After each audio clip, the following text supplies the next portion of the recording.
من الشیطان الرجیم بسم اللہ الرحمن الرحیم وَذَرُوا ظَاهِرَ الْإِثْمِ وَبَاطِنَهُ إِنَّ الَّذِينَ يَكْسِبُونَ الْإِثْمَ سَيُجْزَوْنَ بِمَا كَانُوا يَقْتَرِفُونَ صدق اللہ العظیم۔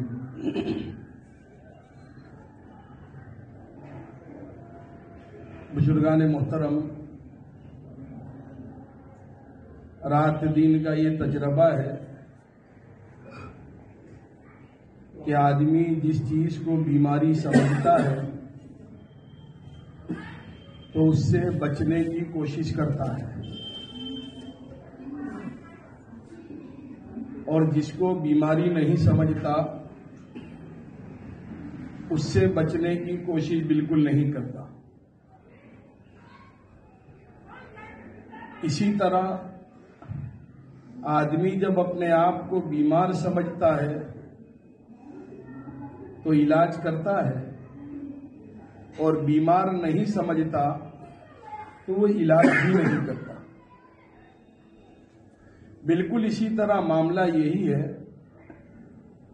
کہ ہم جس چیز کو گناہ سمجھیں گے، شریعت نے جس کو گناہ بتایا ہم نے اس کو گناہ سمجھا، تو اس سے بچنا ہمارے لیے آسان ہوگا۔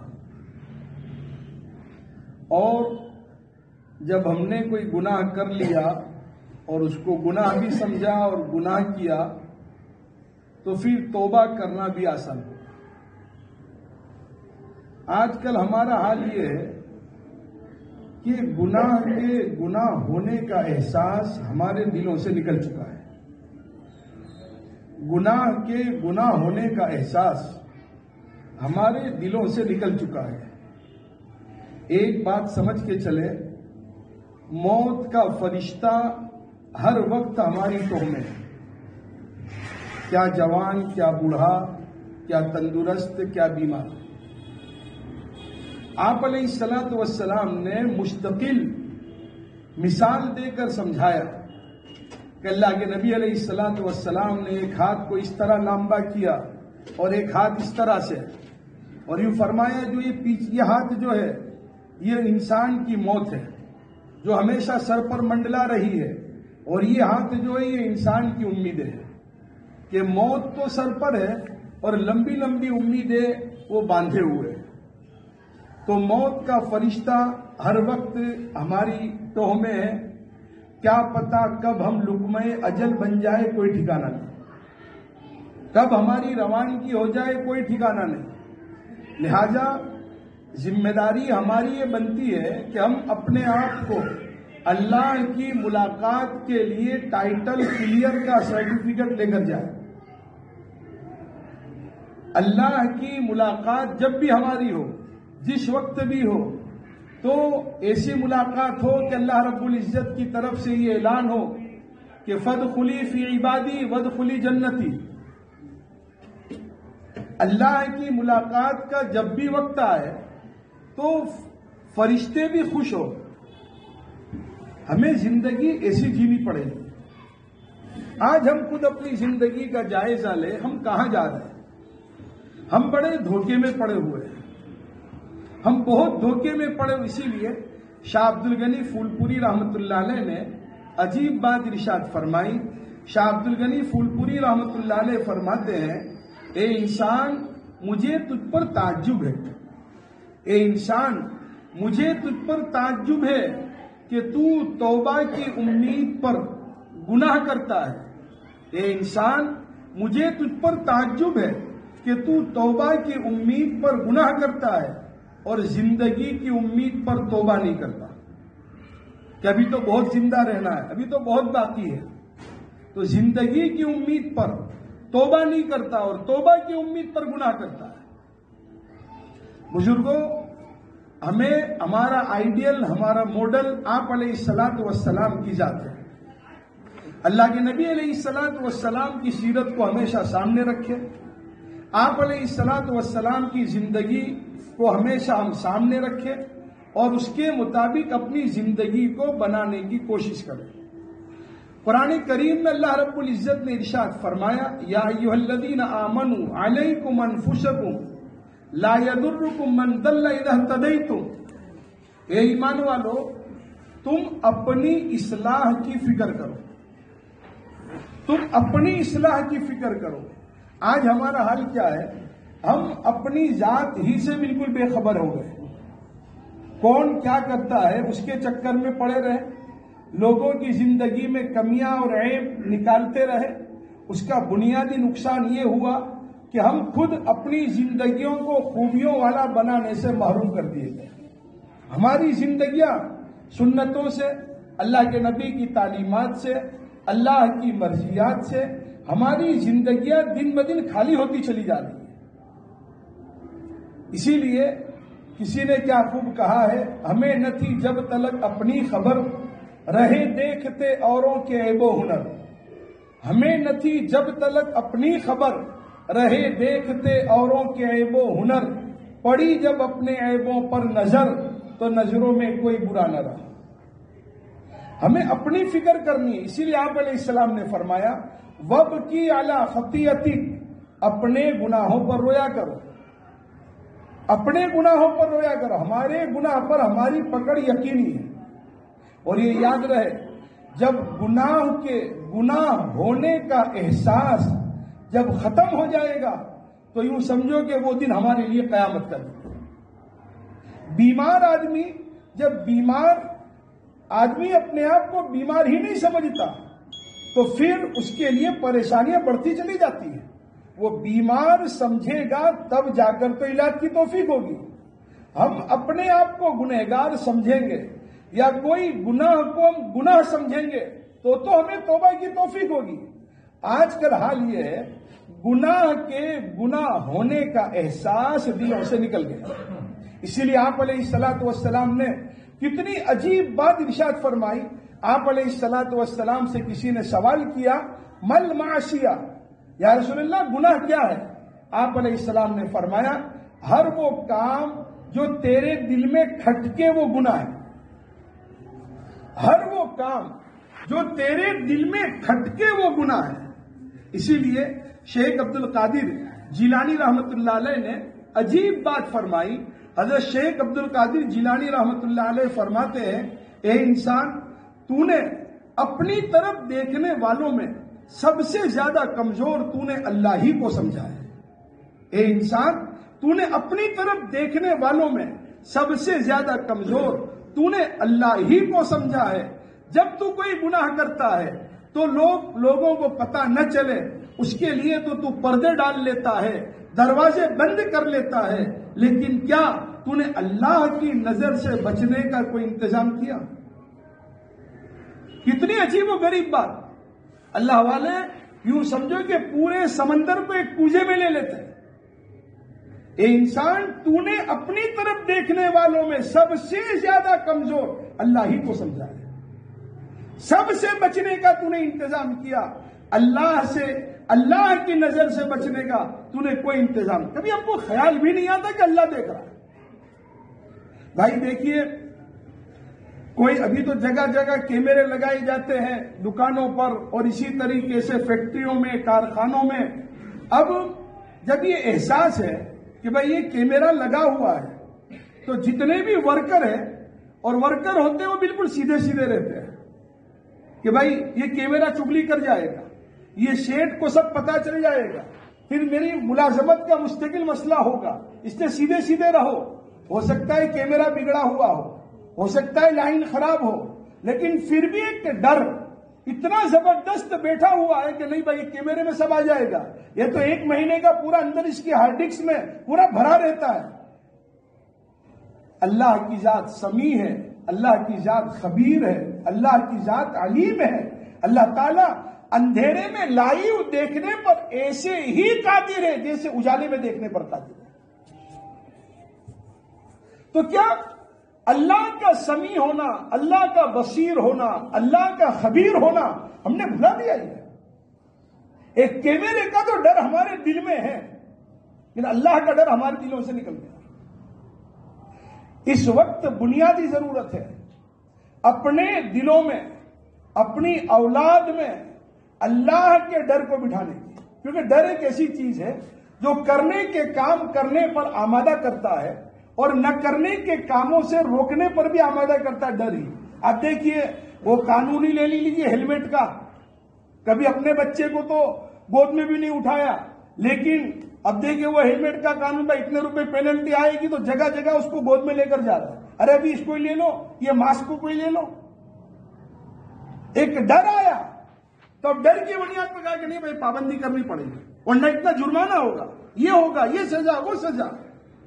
تو کیا اللہ رب العزت مخلوق کی طاقت سے اللہ کمزور؟ ہم جو چاہے جیسے چاہے اللہ کی نظروں کے سامنے اللہ کے حکموں کو توڑے۔ حدیث شریف میں آتا ہے کہ سب سے زیادہ صبر کرنے والی ذات اللہ کی ذات ہے۔ وہ کیسے؟ اللہ کے بندے اللہ کی نظروں کے سامنے اللہ کے حکموں کو توڑتے ہیں، پھر بھی اللہ رب العزت ان کو کھانا کھلاتا ہے، پانی پلاتا ہے، نعمتیں دیتا ہے، ضرورتوں کو پورا کرتا ہے۔ سب سے زیادہ صبر کرنے والی ذات اللہ کی ذات ہے۔ اگر کوئی ہمارے یہاں کوئی شخص کام کرے اور وہ ہماری نافرمانی کرے، ہم اس کو ملازمت سے نکال دیں گے، ایک دو موقع دیں گے، ایک دو نوٹس دیں گے، پھر نہیں سدھرتا بولے بھائی نکل جا، اور دوسروں کو بھی کہیں گے بھائی یہ کام کے قابل نہیں ہے، اس کو یہ ملازمت پہ اور نوکری پہ رکھنے کے لائق نہیں ہے، یہ کام چور ہے، یہ بات نہیں مانتا، جو کہتے وہ یہ کرتا نہیں ہے۔ اللہ رب العزت نے آج تک ایسا نہیں کیا ہمارے ساتھ۔ ہم کتنے گناہ کر رہے ہیں، کھل کے کر رہے ہیں۔ اللہ چاہے تو آسمان کو پھاڑ دے، اللہ چاہے تو زمین کو پھاڑ کے ہم کو گرک بالکل اندر ختم کر دے۔ ہم کیا کر رہے ہیں ہمارے سامنے ہے، ہم کیا ہیں ہم کو سب معلوم ہے۔ اپنے آپ کو خدا کے واسطے ہر چھوٹے بڑے گناہ سے بچاؤ، اپنی اصلاح کرو۔ کب تک آزادی کے ساتھ زندگی بسر کریں گے؟ کب تک انجوائمنٹ کے نام پر خدا کو ناراض کریں گے؟ لذت کی امید پر گناہ مت کر، لذت ختم ہو جائے گی، گناہ باقی رہے گا۔ لذت کی امید پر گناہ مت کر، لذت ختم ہو جائے گی اور گناہ باقی رہے گا۔ اور تکلیف کی وجہ سے نیکی مت چھوڑ، تکلیف ختم ہو جائے گی، ثواب باقی رہے گا۔ آج کل دیکھیں ہم اپنے اپنے گھروں میں اپنی اولاد، اپنے رشتہ داروں، متعلقین، اپنی سوسائٹی پر ہم بالکل نظر ڈالیں کتنے گناہ ہو رہے ہیں، کیسے ہو رہے ہیں، اور ہم اس کو انجوائمنٹ کے نام پر چھوڑ دیتے ہیں۔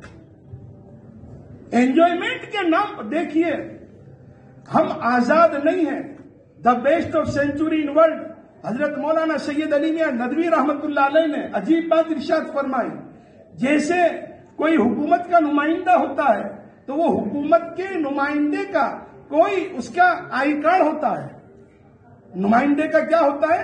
آئی کارڈ ہوتا ہے، تو آئی کارڈ کی رعایت کر کے وہ زندگی بسر کرتا ہے، اس اعتبار سے اس کا پروٹوکول بھی ہوتا ہے، اور وہ بھی وہ آئی کارڈ کی حفاظت کرتا ہے کہ میرے پاس یہ آئی کارڈ ہے۔ مولانا علی میاں ندوی رحمت اللہ علیہ فرماتے ہیں کہ تم مسلمان ہو اور وَلَا تَمُوتُنَّ إِلَّا وَأَنْتُمْ مُسْلِمُونَ کا یہ آئی کارڈ تمہاری گردن میں لٹکا ہوا ہے، اور یہ آئی کارڈ موت تک کے لیے ہے۔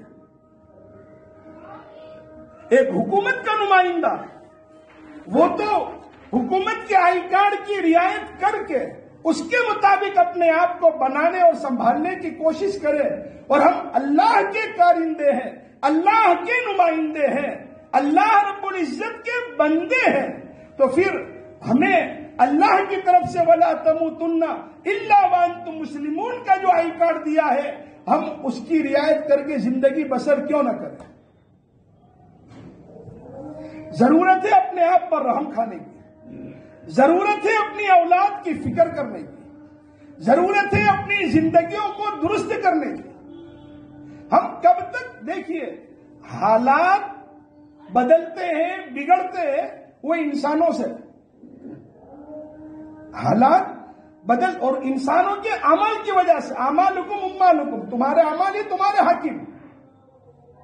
ہم اپنے اعمال کو چیک کریں، اپنی زندگی دیکھیے، ہم سب کو بیوقوف بنا سکتے ہیں، رب کو بیوقوف نہیں بنا سکتے.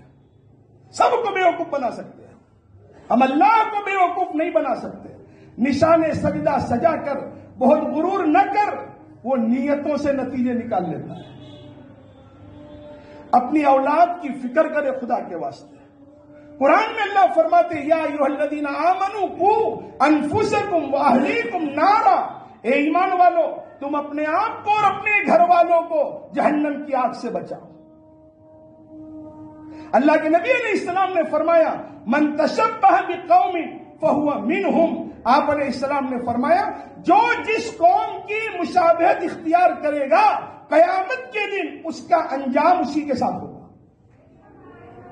یہ اللہ کے نبی فرماتے ہیں. اور دیکھیے مولوی لوگ اگر کوئی بات کہہ رہے ہیں تو بھائی مولوی کی حیثیت تو کوریئر سروس کے ڈیلیوری بوائے کی طرح ہے.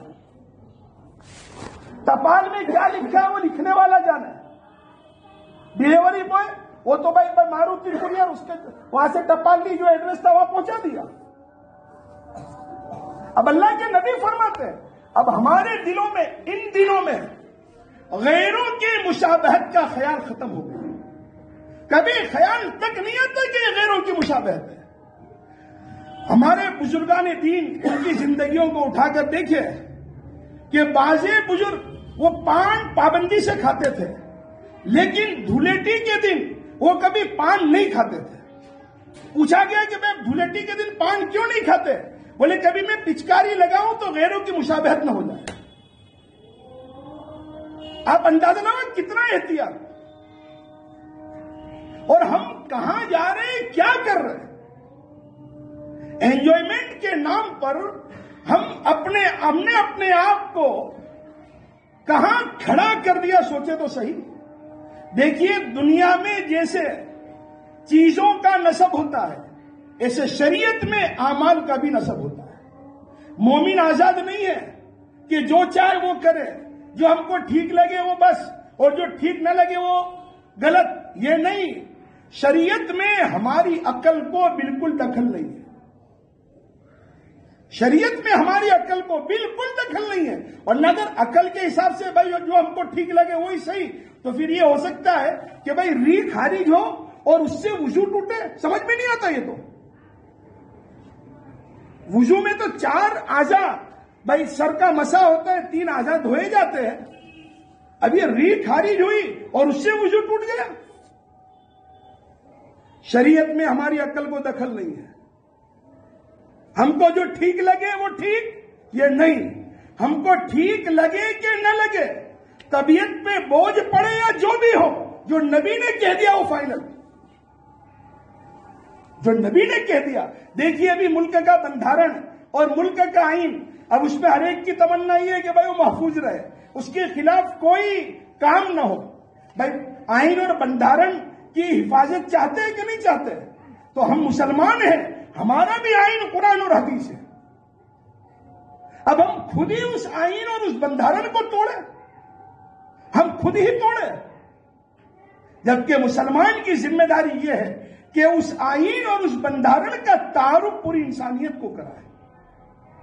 یہ مسلمانوں کی ذمہ داری ہے. لیکن اللہ معاف فرمائے، ہمیں معلوم ہی نہیں ہے کہ ہمارے پاس کیا ہے.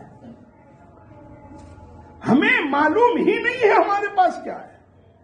ایس مکھرجی جو کسی وقت پکچر کے ڈائریکٹر رہ چکے ہیں، انہوں نے خود میری موجودگی میں اسلام قبول کیا تھا مولانا سجاد نعمانی کے وہاں. انہوں نے ایک بات عجیب کہی تھی روتے روتے، مولانا میرے ماں باپ نرک میں جل رہے ہیں، اس کے ذمہ دار آپ مسلمان لوگ. پھر رو دیا. پھر کہنے لگے مولانا ان مسلمانوں کو کہہ دو کہ یہ دروازے سے ہٹ جائے، یہ دروازے پر کھڑے ہو گئے. حق اور سچ ہم تک پہنچاتے نہیں اور حق اور سچ تک ہم کو پہنچنے دیتے نہیں.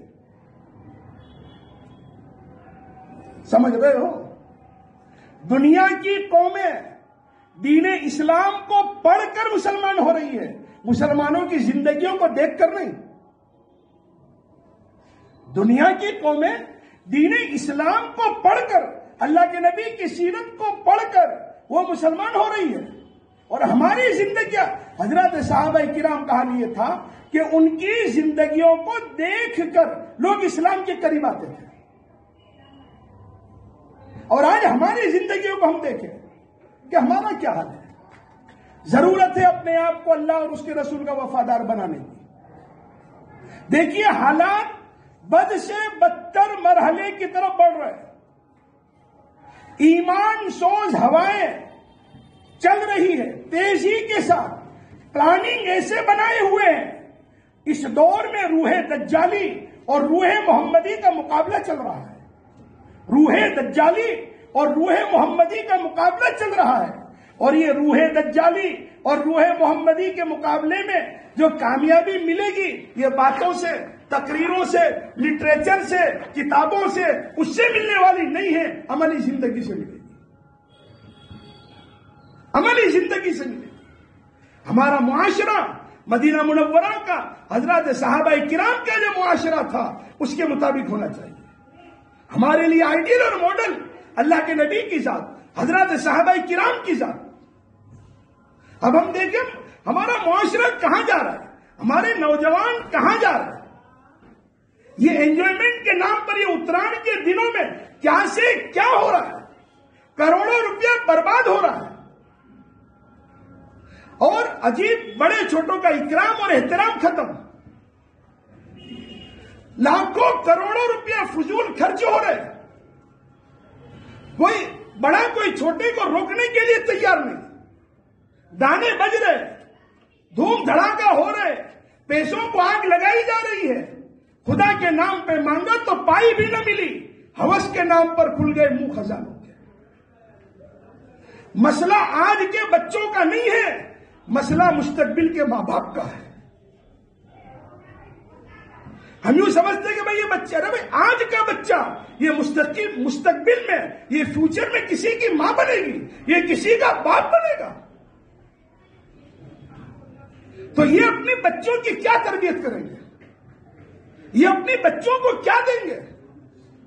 آج ہم نے ان کو بچہ سمجھ کر چھوڑ دیا، لیکن کل تو یہی میرا بیٹا کسی کا باپ بنے گا، تو یہ اپنی نسلوں کو کیا دے گا.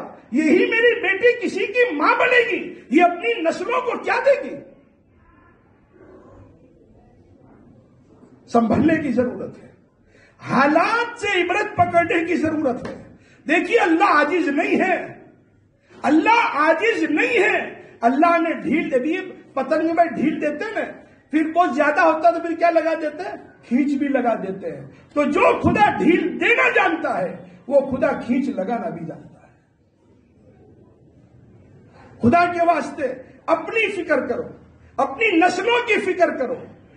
دیکھیے بہت سے گناہ چھپ کر ہوتے ہیں، گناہ سمجھ کر ہوتے ہیں، لیکن یہ گناہ تو علل اعلان ہو رہا ہے اور گناہ نہیں سمجھ کے ہو رہا ہے. علل اعلان سب کے سامنے. بے پردگی بھی ہو رہی ہے. کس نے دیکھا کیا ہے، چلنے دو. لاکھوں روپے برباد ہو رہے. ابھی کہو بھائی فلاں مسجد بن رہی ہے، فلاں مدرسہ، فلاں بیوہ، فلاں یتیم. ارے مولانا ابھی تو دھندا ہی نہیں، کیا تم کو بات کرو. ابھی تو سوچنا چاہیے یار، تم لوگ نکل پڑتے ہو یار. دیکھیے ابھی جیسے مسجدوں میں بہت جگہ جگہ مدرسوں کے اعلان ہوتے ہیں نا، تو بہت سو کی طبیعتوں پہ بوجھ پڑتا ہے کہ یہ کیا یار نکل پڑے. سن لو یہ بات، یہ جتنے بھی جو سفیر حضرات آتے ہیں یہ اپنی ذات کے لیے نہیں آتے. سن لو، بقول حضرت والا تھانی علیہ رحمہ کے کہ یہ مولوی لوگ تو تھیلا چلا لیں گے، وہ لاری چلا لیں گے، کچھ کاروبار کر کے 2-5 ہزار روپے کما لیں گے. مسئلہ تمہاری نسلوں کا ہے. 50 سال کے بعد ارتداد عام ہو جائے گا، مرتد ہو جائیں گے. اسلام ابھی نہیں دیکھا یہ 8-10 مہینے لاک ڈاؤن کے زمانے میں یہ مدارس مکاتب بند رہے ہیں. بچوں کا کیا حال ہو گیا، کیا حال ہو گیا. سمجھنے کی کوشش کریں. یہ ویسٹرن کلچر کا جو دماغ بنا ہوا ہے اس کو ختم کریں. یہ حقیقت میں ویسٹ ہی ہے، ویسٹرن کلچر. یہ ویسٹ کی طرف لے جاتا ہے، اور محمدی کلچر ویسٹ ٹرن کلچر۔ اپنی نسلوں کی فکر کرے، گناہ کے گناہ ہونے کا احساس اپنے دلوں میں پیدا کرے، اللہ سے مانگے یا اللہ یہ کیا ہو گیا کہ ہم بار بار سنتے ہیں، پڑھتے ہیں، پھر بھی اللہ ہمارا دل کتنا پتھر ہو گیا۔ قرآن میں تو نے فرمایا کلا بل ران علی قلوبہم، اے اللہ تو نے ہمارے دل پہ کیا مہر مار دی؟ اللہ اسی حالت میں اگر موت آ گئی تو کیا ہوگا؟ اسی حالت میں مر گیا، اللہ میں تجھے کیا وہ دکھاؤں گا؟ اسی حالت میں میری اولاد، میرا بیٹا، میری بیٹی، میری بیوی اسی حالت میں مر گئی تو کیا اس کو نبی کی سفارش ملے گی؟ کیا اس کو نبی کے ہاتھوں حوض کوثر پر جام کوثر ملے گا؟ اے اللہ مجھے اپنے آپ پر اور اپنی اولاد پر رحم کھانے کی توفیق دے۔ اپنے گھروں میں دینی مذاکرے کرو، سیرت کی کتابیں پڑھو۔ حالات بڑے تیزی سے بدلتے جا رہے ہیں، حالات بڑے تیزی سے بدلتے جا رہے ہیں، نسلیں ارتداد کے دہانے پر کھڑی ہے، اور آج کل دشمنان اسلام اس میں کچھ حد تک یہ سوشل میڈیا کے ذریعے کامیاب ہو چکے ہیں کہ بھائی دینی معاملے میں شکوک و شبہات پیدا کر دینا، اور ایک سوال، بھائی ایسا کیوں؟ وائی؟ ایسا کیوں؟ ایسا نہیں ہونا چاہیے، ایسا کیوں؟ یہ لفظ وائی نے امت کو تباہ کر دیا۔ سمجھ رہے ہو بھائی؟ ایک کام کرنے والا چٹھی میں کیا لکھا، ایسا کیوں لکھا وہ نہیں بات، تو سیٹ جانے مجھے کیا، مجھے تو کہا تو میں نے لا کے دے دی چٹھی۔ تو اب یہ شریعت یہ کوئی ہمارے باپ دادا کی نہیں ہے، یہ اللہ اور اس کے رسول کی شریعت ہے۔ ہمارے باپ دادا کی پراپرٹی ہوتی تو ہم اس میں کچھ آگے پیچھے بھی کر لیتے، لیکن یہ تو اللہ کی ہے، اور اللہ کی شریعت پہنچی ہے نبی تک۔ نبی علیہ الصلوۃ والسلام کے پاس لے کر آئے جبرائیل امین۔ اب اس میں اگر ہمارے دل میں یہ بات، بھائی ایسا کیوں، ایسا نہیں ہونا چاہیے، یہ تو غلط ہے، اصل تو یہ ہے، سنو قرآن میں اللہ نے فرمایا وَمَا آتَاكُمُ الرَّسُولُ فَخُذُوهُ وَمَا نَهَاكُمْ عَنْهُ فَانْتَهُوا۔ ہمارے نبی تم کو جو دے تم اس کو لے لو، اور ہمارے نبی جس سے تم کو روکے تم اس سے رک جاؤ۔ بھائی گاڑی چلانے والا اب درمیان میں بمپر بھی آ رہا ہے، کھڈا بھی آ رہا ہے، اب جو اس کو سکھا رہا ہے وہ کہتا ہے دیکھ بھائی تھوڑا یہاں بریک لگانے کی، بولے بھائی تو کون ہوتا بریک ایسا کہنے والا؟ گاڑی میری ہے، بولے مر۔ اب یہ گاڑی جس نے بنائی ہے اس نے جو ترتیب سے اس کو چلانے کا کہا ہے اسی ترتیب سے گاڑی چلانی پڑے گی۔ تو اللہ نے ہمیں بنایا ہے تو ہمیں کس طرح چلنا اور اپنے آپ کو کیسے چلانا یہ نبی نے بتایا ہے، لہذا اس اعتبار سے ہمیں اپنے آپ کو چلانا پڑے گا۔ تو بھائی ہم ہر چھوٹے بڑے گناہ سے اپنے آپ دیکھیں، صحابہ کرام کا زمانہ جاہلیت کا آپ حال اٹھا کر دیکھیں، شراب سے اتنی محبت تھی، اتنی محبت تھی، اتنا لگاؤ تھا کہ جس کے یہاں جتنی زیادہ شراب اس گھرانے میں اپنی بیٹی کی شادی کرنا فخر سمجھتے تھے، وہ گھرانہ عزت والا، شراب سے اتنا لگاؤ تھا ان کو، اور تھوڑی دیر کے لیے بھی شراب چھوٹتا نہیں تھا۔ لیکن جب آپ علیہ الصلوۃ والسلام کی سیرت سامنے آئی، اللہ کے نبی علیہ السلام کی تعلیمات سامنے آئی، تو کیا ہو گیا؟ پہلے تو صرف اتنا کہا لا تقربوا الصلاۃ وانتم سکارى، کہ جب نماز پڑھو نا تو اس وقت نشے کی حالت ہو تب نماز مت پڑھو، نماز جب پڑھ رہو تب شراب مت پیو۔ تو بس یہ پہلے یہ آیت نازل ہوئی تو پھر تھوڑی تھوڑی دیر انہوں نے چھوڑنا شروع کیا۔ پھر جب شراب کی حرمت آئی، رات میں شراب کی حرمت کی آیت نازل ہوئی انما الخمر والمیسر، یہ آیت نازل ہوئی، اور صبح میں مدینہ منورہ کی گلیوں میں شراب کی ندیاں بہ گئی۔ اصل یہ ہے سمعنا واطعنا، اصل یہ سننے کے بعد اطاعت کرنا، اس جذبے کی ضرورت ہے۔ لہذا ہر چھوٹے بڑے گناہ سے ہم اپنے آپ کو بچائیں، اپنے بچوں کی فکر کریں، اپنی نسلوں کی فکر کریں. یہ ہمارے بچے آج بچے ہیں، کل کے ماں باپ ہیں، کل کے یہ ماں باپ ہیں. یہ اپنے بچوں کو کیا دیں گے؟ یہ اپنی نسلوں کو کیا دیں گے؟ ہم اس کی کچھ فکر کریں اور ہم خود بھی شریعت اور سنت کی تعلیم اپنے گھر میں روزانہ پابندی کے ساتھ کرنے کا اہتمام کریں. اللہ رب العزت ہم تمام کو اس کی مرضیات سے مزین فرمائے اور اس کی نامرضیات سے اللہ تعالی ہماری مکمل حفاظت فرمائے. وما علینا الا البلاغ.